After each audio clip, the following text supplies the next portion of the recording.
के और उसके ऑथर हैं युवल नोआ हरारी। तो उन्होंने एक बड़ा दिलचस्प एक बहस खोली है। आप उससे कितने मुत्तफिक हों मुझे नहीं पता, लेकिन बहस बड़ी दिलचस्प है। और वो ये कह रहे हैं उनके साथ मुत्तफिक होना ज़रूरी नहीं, उनके रिलीजियस थॉट के साथ मुत्तफिक होना ज़रूरी नहीं, इसको अपने इल्मी एक जाविये से देखना है।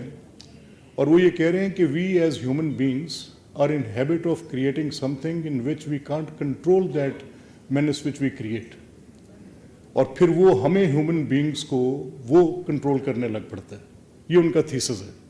और इसमें वो उसकी एक रीसेंट एग्जांपल दे रहे हैं। फिर I will refer to Nazi Germany कि आपने वॉर मशीन्स बनाई जिसने 10 लाख से ज़्यादा अफराद को मार दिया, और आज अगर आप ये बना रहे हैं तो कल को वो एग्जाम्पल देते हैं ग्रीक मिथोलॉजी की कि there were gods, the god of happiness, इंसान ने खुद क्रिएट किया हुआ था,